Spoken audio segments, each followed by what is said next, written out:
Good afternoon. The clerk's office about the possibility of making that a little bit more simple than I just described, but as you can imagine, sometimes that takes several steps, so we're there. But again, read the Supreme Court order if you have time. The upshot of it, as far as I can tell, if I could condense it down, is that they're directed all civil courts in the state to make remote proceedings easily accessible and to make no-cost remote proceedings easily accessible. And consistent with that order, every courtroom in the law division will have Zoom access, fully operational for all matters, no later, at the absolute latest on Monday. Ken, did you have anything you wanted to add before I ask Matt if there's any questions? Nope, I think you covered it all. I think it's just important to note that although we're saying court is closed, it's just the courtrooms are closed. We are accessible in every avenue, in every venue, in every way to do it, to take care of any concerns that exist for any of the attorneys or the pro se litigants in the law division. And follow up on that, I mean, my goal in overseeing this division is, we've gone through a lot as a legal community and as a community as a whole, but however this is going to play out, I'd like to get this division up and running to a point where you as a practitioner have a right to expect. I've got a motion up on June 14th or whatever it is. I expect that to be heard, and I expect that to go. And, you know, if I've got somebody that's supposed to appear in court, I have a right to expect that they're going to go. Now, we've all got to be a little bit patient as we continue to make progress with this, but with the advent of Zoom and court call, I do think we're going to move to that. So to echo Ken's point, the physical courtroom is closed, but I'd like to do our best to try to get this place so we're up and running, albeit remotely, and you have a right to expect it. You have a case up, it's going to get addressed just as it would in the normal course, and hopefully we'll get that done in the very near future. But with that, Matt, go ahead. I think one other thing, Bob, if I could add, if you don't mind. I don't. It's important to note when we're going through these calls now, and I know everybody's just kind of picking up on what we're doing, we are maybe by agreed order, Zoom, and court call, getting no more than half of our cases taken care of. The other half of the cases, there is nobody doing anything in regard to what is going on with those cases. Well, we are going to continue, and we have been and will continue to. We will do orders for each of the cases, even if someone doesn't show up. And we're getting attorneys saying, well, I didn't know this order was entered, and I didn't know this happened. Well, everything is going on e-access at 18thjudicial.org. The day of the clerk sending orders out, or our secretary sending orders out, or us emailing orders out, that's over. The attorney's job is going to be to manage their case and to know what's going on in their case. And if they don't show up, an order is going to get entered, and we'll give them additional time to do something, but pretty soon, when they don't show up, then cases are going to start shutting down. And they have to be aware of that. That e-access at 18thjudicial.org will give them what's happening in every case that they have. But if they don't show up, and if they don't check that, they're not going to be pleased the next time, probably. And Matt, I keep putting it off, but I just want to let you know that I've been joined on my end by our chief judge. He's sitting off to my shoulder. I don't know if you can see him over there, but he's over there somewhere. There he is. So I wanted to let you know, and I'd let Ken especially know to watch what he says. Right, with that, Matt, we'll be happy to answer any questions. You're not going to do like a Vegas show with the puppets, are you? I'm not. No. I just want to first piggyback off of what Judge Popejoy was saying earlier. With respect to litigants that don't show up, if an attorney for some reason doesn't have the date set that they're supposed to be up for hearing, they don't attend in person, they don't attend by Zoom, is the court going to give them sort of a pass one time around and say, you know what, I'm going to chalk this up to the COVID pandemic, I'm going to continue it on my own motion, Right. and they better be at the next one? Right, and here's what I've asked everybody. I can tell you what I'm doing, and I hope you understand as a presiding, I've got to kind of watch that line because I want to encourage everybody to have some uniformity so you can expect and know what to expect, but I don't want to be telling a judge how to rule on a particular issue. So I've instructed the judges to do generally what I'm doing is and I happen today, I have cases where nobody's appeared, I have no agreed order, I give it a 2-month date, and I write in the body of the order, no one appeared. So if we come around to July and nothing's happened, nobody's filed anything, nobody appeared in May, maybe I would consider doing something then. We'll have to see what the circumstances are. But I've made a record that nobody was here now. I gave it a 60-day date. nobody appears in July, we'll have to take another look at it. Now, I've asked all the judges in the division to do likewise. I didn't direct them to do it. I can imagine there could be circumstances that require different actions, and I want to make sure that each judge has the freedom to do as they see fit. But that's what I've encouraged, and my understanding is there aren't any exceptions yet. Everybody's done likewise. So what I'm doing is giving about a 60-day date. That date may vary. Noting on the order, no one appeared. And when we come around to July, maybe I'll take a different tact at that time. We'll see. Okay. We have our first questions from Attorney Lee DeWald, one of my favorite opposing counsel. He asks, what do we do when we have many matters at the same time? And I know that I have this problem. John Polinsky's asked the same question, I see. There are a number of us who handle 2, 3, maybe 4, in John's case, maybe a dozen matters at the same time at 9 o'clock on a given day. How do you propose that practitioners deal with that? Well, I'd say this all the time, and it's not always a simple matter when we're working remotely, but give us a heads up. I mean, so if you have 4 matters tomorrow, if you want to send me an email just saying, hey, I've got 4 matters on the 9 o'clock, I may be late. My secretary is walking in here regularly with notes from attorneys before this thing that somebody has a flat tire and it's going to be running late. So I don't have a problem with that. I believe, although I haven't used court call as a practitioner, you can check in. But the main thing is if you let us know, however it makes sense, and I know it's not simple because you can't just walk in and check in with the clerk. Let us know, give us a phone call that you've got multiple matters. I'm confident, I know I will, and I'm confident everybody else. Absolutely. Everybody else will take care of it. Speaking of my secretary handing me things while the court's going on, but that, just let us know. It's the best you can do to give us a heads up. We'll all do our best to accommodate. Okay, so just like we would if we were coming into the courtroom and checking in with the clerk 5 minutes before the 9 o'clock call, we would just say we might be a little late because we're jumping back and forth. Yeah. Okay.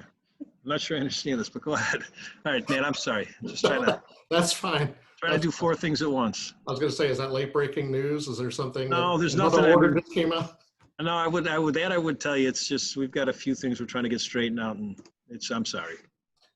So I was just saying, just like we would if we were coming in for the 9 o'clock call, come in 5 minutes early.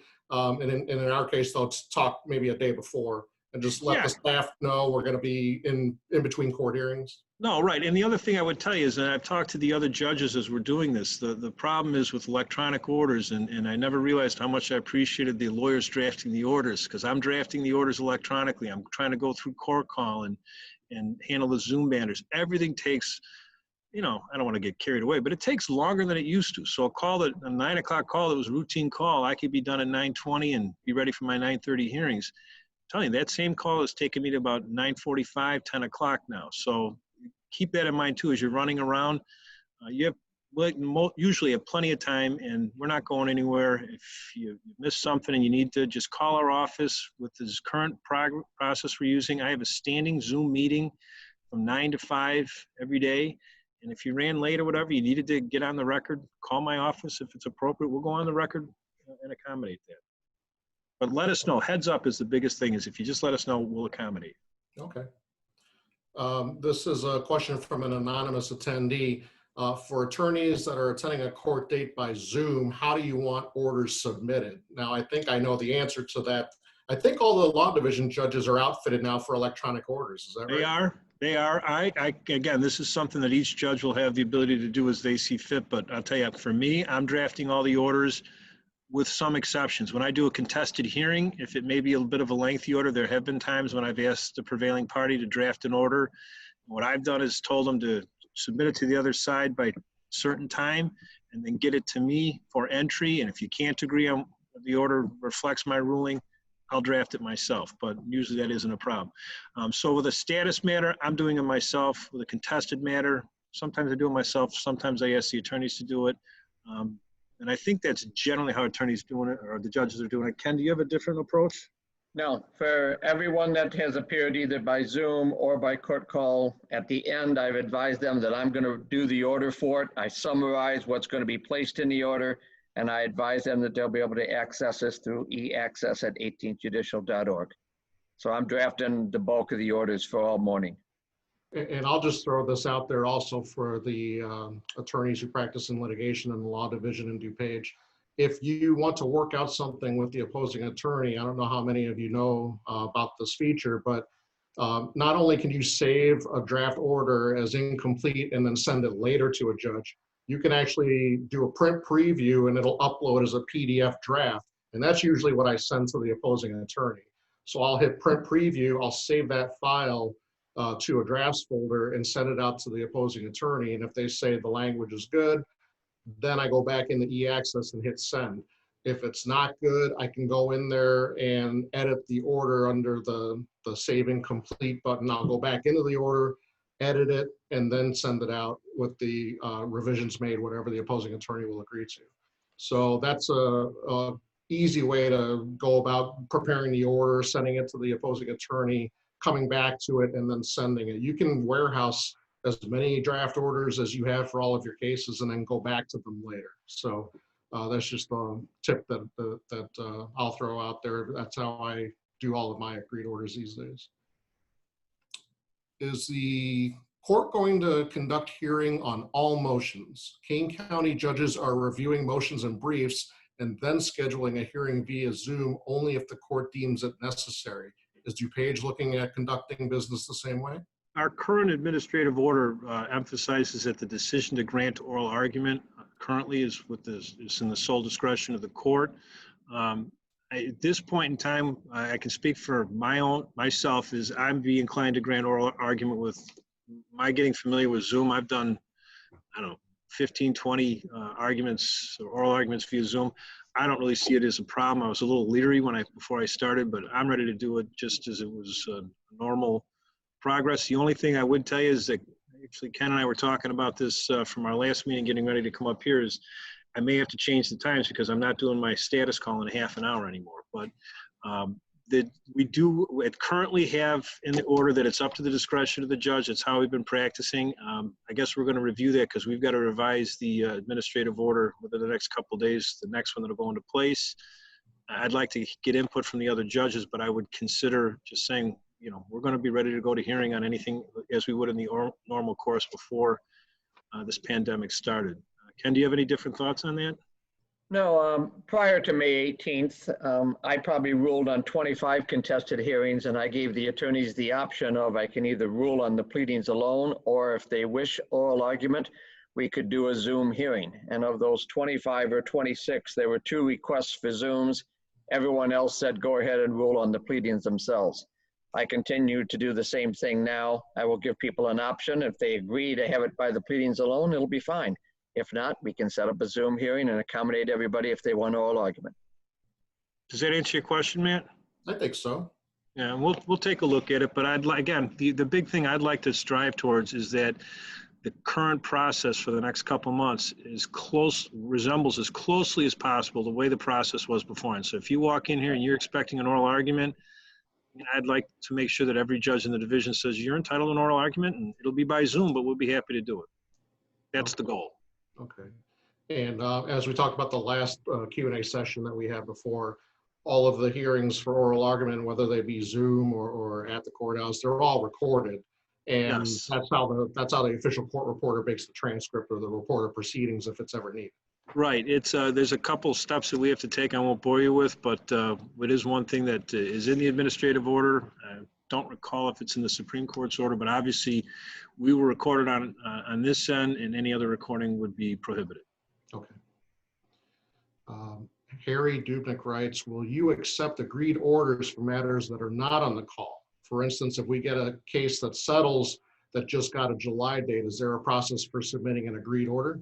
Yes. Like I said, if it's going to be done electronically, which is the way we're headed, it's a good idea to give us a heads up so we can add it to tomorrow's call. You then submit it, and it will get entered the following morning.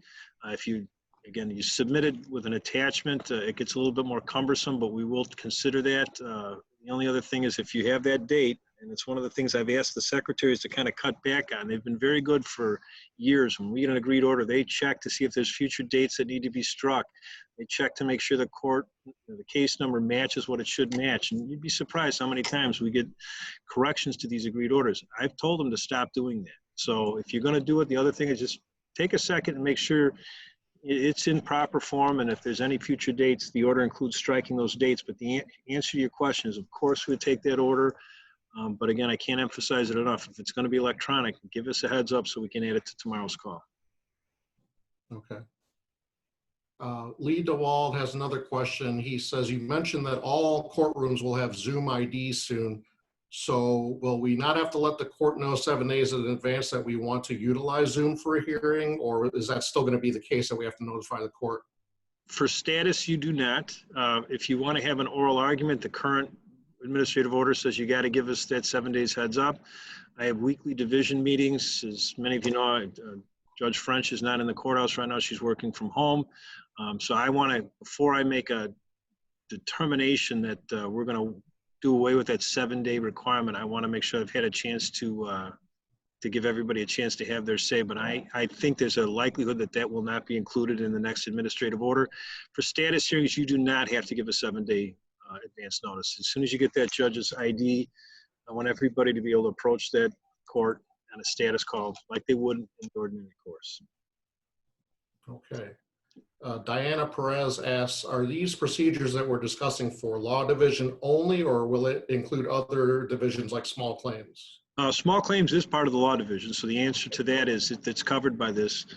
Can you hang on 1 second? Hey, Brian, can you close that door? Excuse me. Can you close that door? Thanks. The other thing is, if to the extent you're asking about matters that are covered in chancery, Judges Popejoy, Fullerton, and I, we work closely to try to make sure that our orders are as consistent as they possibly can be. As far as domestic relations and criminal, I couldn't tell you, but we do everything we can. There have to be some differences, but everything on the second floor, we do everything we can to make sure our administrative orders are as consistent and similar as we can possibly make them.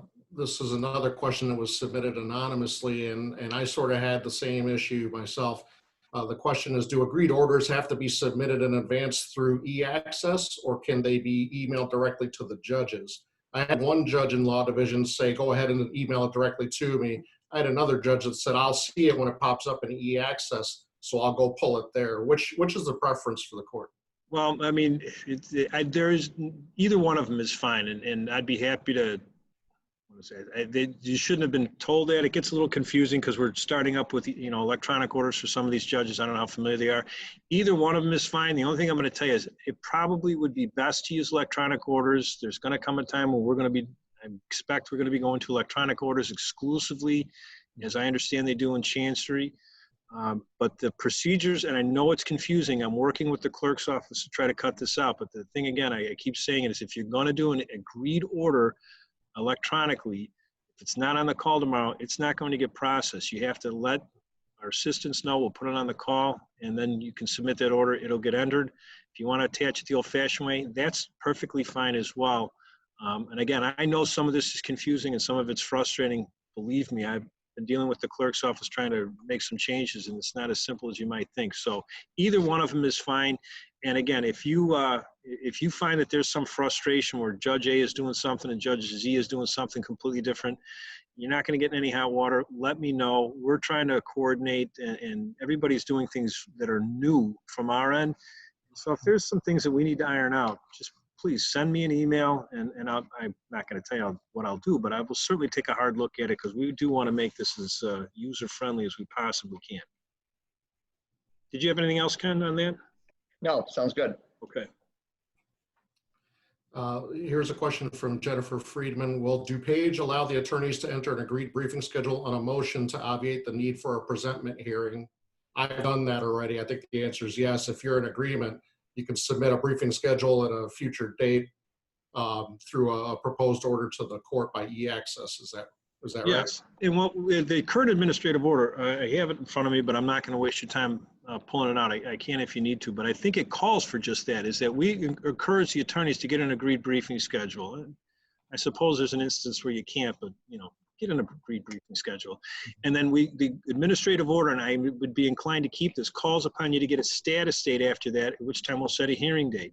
I've told attorneys, if you want to say these are some suggested hearing dates, we'll try to accommodate that. The reason we did it that way is when they put in that hearing date in the order, that doesn't work for me. It doesn't work for somebody else, one side or the other. So the administrative order says, give us a briefing schedule and a status date.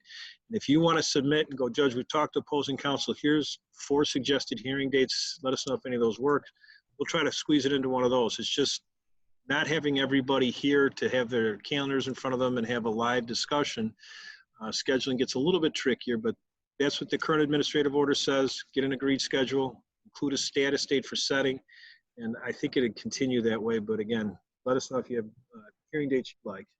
And a future status, Judge, on a motion like that that's fully briefed, we can pick any date we want for that because you don't need to schedule that with anybody for a status, right? Right. And again, I emphasize, if you talk to opposing counsel, you both said, hey, July 28th would work great for us. We'll try to accommodate that, but we just have to know. So the current request or current administrative order says a briefing schedule with a status date, and we'll take it from there. Okay. Diana Perez asks us, can we use the chat function on Zoom to advise judges when we are in a different Zoom call for court hearings? I hadn't thought about that, but yeah, Ken Popejoy is our IT expert, so we'll turn it over to him. I've not used the chat function yet. I've done a bunch of these. If that works, I cannot imagine why that would be a problem, but I hesitate to answer just because everything I know about Zoom I've learned in the last 3 weeks. So I haven't used it. I will take a look at it.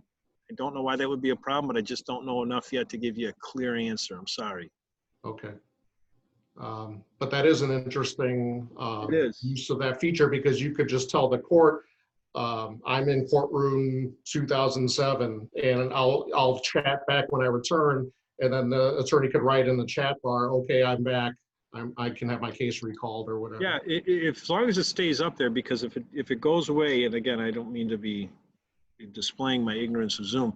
There are times like today where I've got a number of people on Zoom and I'm dealing with court call stuff. I'm not even looking at the Zoom monitor. So if that stays up there, that's great. But if it were to disappear, it's entirely possible I wouldn't see it. But I'll look into it and I'll try to find out an answer. I'm sorry, I don't know more. Okay. If oral argument is waived on a contested motion, when can the attorneys expect a ruling? On the date that it was scheduled for hearing, or some other time if oral argument's waived? Ken, do you want to take that one? Yeah, if there's a scheduled hearing date already that is set and they've waived oral argument, I expect each of us to have the order on file on the date that was up for hearing. If there's some exception to that, or if a judge needs more time to do some research or that regard to that, then that's judge's obligation should be to notify them beforehand that there won't be an order on that date. But if I've got a contested hearing, for instance, on June 24th, and they waive oral argument, that order is going to be on file June 24th. That was the hearing date.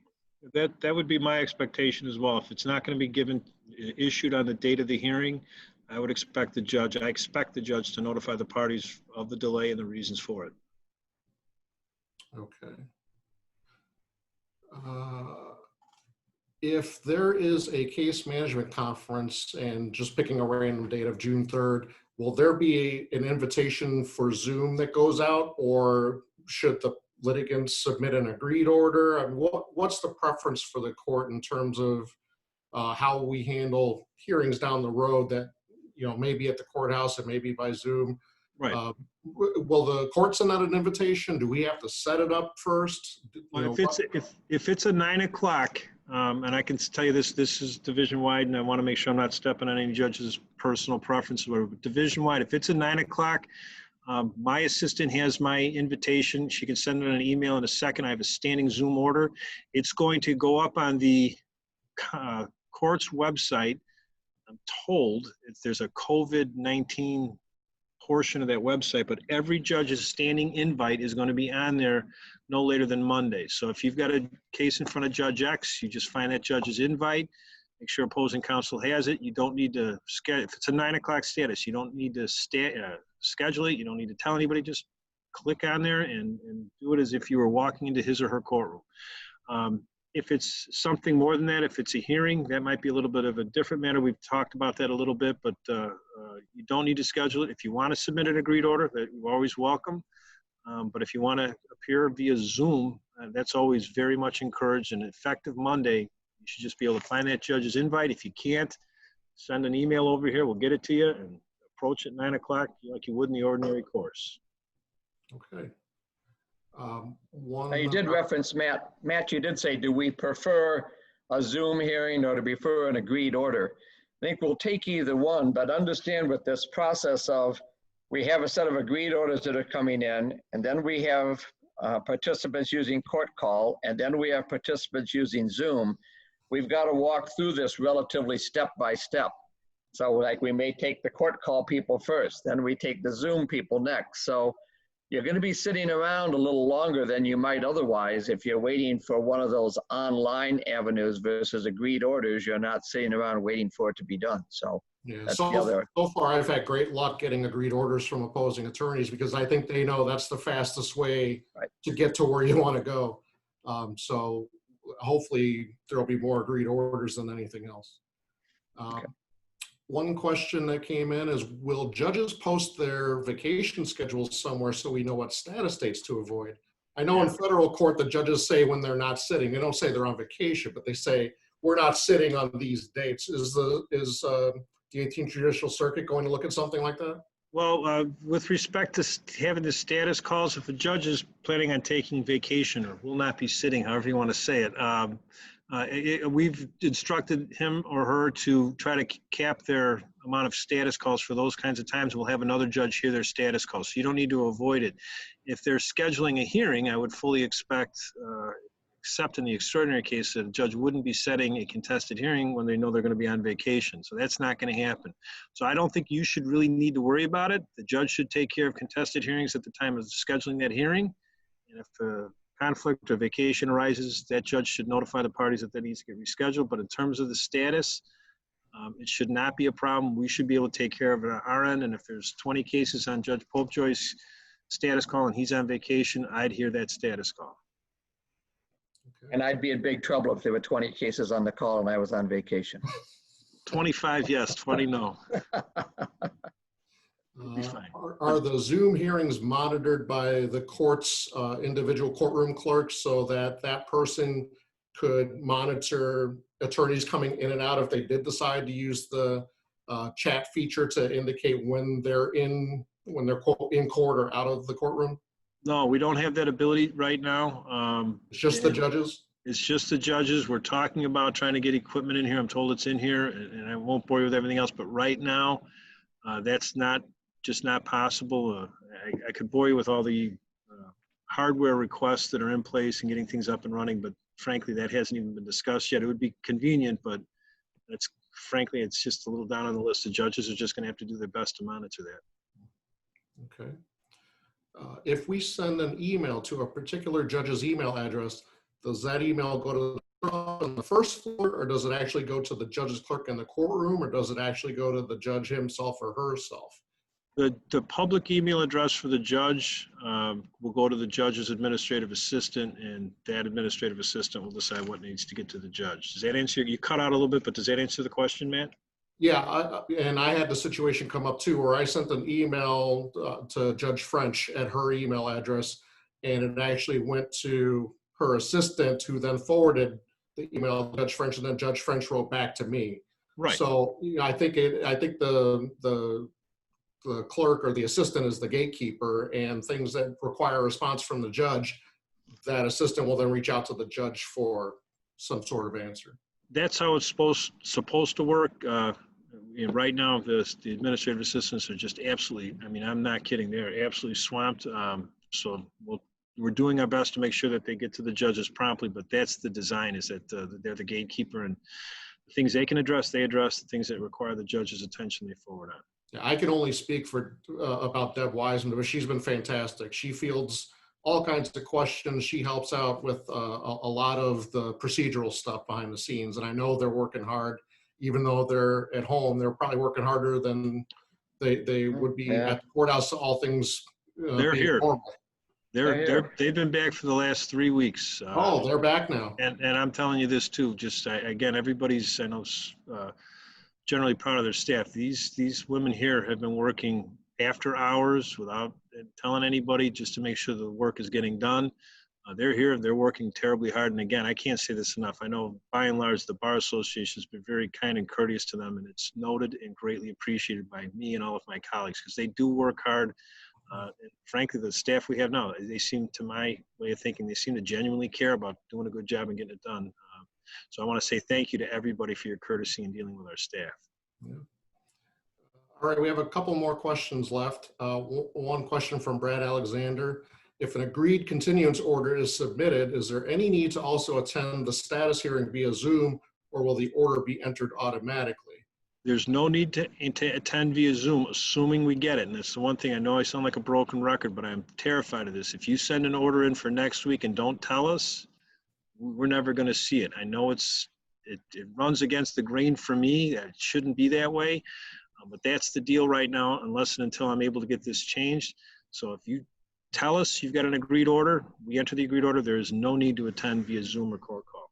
And I think too, Judge, if there is an agreed order and it's sent in by e-access, there's a box to check for striking a future date. So if you have an agreed continuance order before that hearing date, I think just make sure you check that box and strike that future date, and that makes things a whole lot easier for the court to process. That's a great point. Thank you, Matt. You're welcome.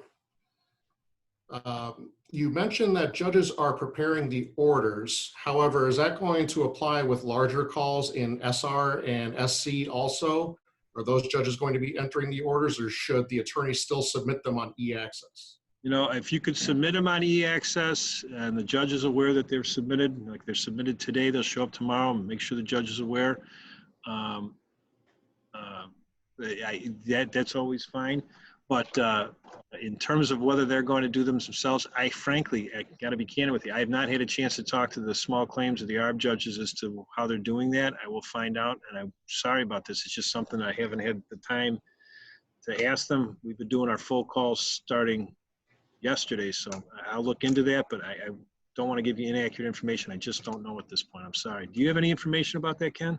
No, I don't. I'm not sure what they're going to be doing, but I think what Matt's talking about is the people that do show up on that day, not orders being submitted in advance, but on that day, what orders are getting done, and that I don't know how they're handling it. If I misunderstood, I apologize, but that's right. I don't know.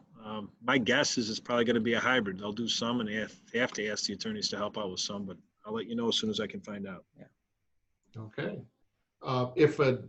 If an agreed order is entered the day before a hearing is scheduled, should the attorney still check off the box that says strike the future date? I would think yes. So Yes. So the record's clear. Okay. Yes. All right. And then last question we have is more of a suggestion to maybe stagger the hearings for oral arguments based on increments of the expected length. Right now, I don't know how the court's procedures are, but back when everything was normal, we would go back and get a date from the reception area from Chambers, and they would always ask, how long do you think this hearing is going to take? Is the court going to be scheduling arguments for multiple arguments on the same day in a staggered fashion? So you tell one attorney, your argument's at 10, you're going to get 20 minutes. Another attorney is going to get 15 minutes. Another attorney is going to get 45 minutes. How's the court going to work with scheduling oral arguments for contested hearings? Well, Ken and I were just talking about this on our way from our last meeting back to our offices. Do you want to start, Ken, and I'll follow up with what I think? Well, I think we're going to, we always had all of our contested hearings at 9:30, most of us in the law division, and we'd have 3 to 5 at 9:30, and everybody sat here and waited their turn for them to come. That obviously isn't going to work. The 9:30 time isn't going to work because we're not getting through these status calls until, as Bob said, 9:45, 10 o'clock sometimes with the different mediums for it. I think we are going to be staggering hearings that we are formally scheduling for oral argument. I know the ones I've scheduled so far, I'm starting at 10:30. I may do another one at 11:30. I may do one at 1:30. So I'm sure they're going to get staggered in that manner. Otherwise, if we put a whole bunch together, we'd have to figure out who the attorneys are to figure out how much time we'd have to give each one, maybe. So I think we will be staggering along the way, yes. And I'm going to have to do the same thing. There's no way I can do it the old days where I do a 25-minute status call and do a couple 9:30s and just leave them at 9:30 and figure who was ready. I'm not telling you how every judge is going to do it. I kind of want to let the judges sort of feel out what works best for them. I'd like to keep it consistent, but I fully expect while this is going on, 9:30 is not going to work, and we are going to have to stagger these throughout the day. The answer is yes. But again, this is still a work in progress. And before I tell you what it's all continuing movement. It is, and I want to make sure everybody understands. We're trying to accommodate, the attorneys going through this. That's critically important. But we also keep in mind a lot of these judges are using the medium for the first time. They're having to reschedule, find out what works for their calls. And my call is not the same as the small claims call. So if I told you how they're going to handle it, I'd be talking through my head. So bear with us. I intend to stagger them. I expect most judges would, but I have to give a little time for everybody to sort of sort out what works best in their individual call. And I think it's important to note, both Paul Fullerton, presiding judge of Chancery, and Bob Kleeman, presiding judge of Law, have just been working diligently to try to get as best a consistency as we can get with our varying calls. Because we do understand in the legal community, we're trying to give you consistency here, but then we've also got Lake County's order, McHenry's order, Kane, Kendall, Will, Cook, and the attorneys are going, wow, we have all these different things that we have to be doing. So we're all working to be as consistent as we can, to run the courtrooms as consistently as we can for the attorneys, but also to be as understanding with the attorneys that we know it's confusing out there. We know you might not be sure exactly what's going on, and that's why we're giving the extensions that we're giving. That's why we're giving the concessions that we're giving to try to help all of you out there, because it's a difficult process for all of you. We sit there and think how difficult it is for my little courtroom in 2020, where you folks are dealing with multiple courtrooms in multiple jurisdictions. And so we'll be understanding of that. Be patient with us, and we'll be patient with you. Agreed. Well said. That's all the questions that we have, so I think you're off the hook now. Okay. If there's anything else you'd like to add, I would just point out, I think to summarize from today's discussion, I think the big points are to read the general orders from the court, both the Supreme Court and the 18th Judicial Circuit Court. Those orders lay out the procedures very well, and they're lengthy, but it's helpful to have something to look to see what the exact procedure is that the court wants us to follow. Give the court a heads up if there's something that you want to do by way of agreement, if there's some order that you want to have entered either off call, if you want to submit something ahead of time, just make sure you notify the court, because you don't want this to be lost in the shuffle. And then if you have any questions, ask questions. The court and the staff are available for us to receive some help from them.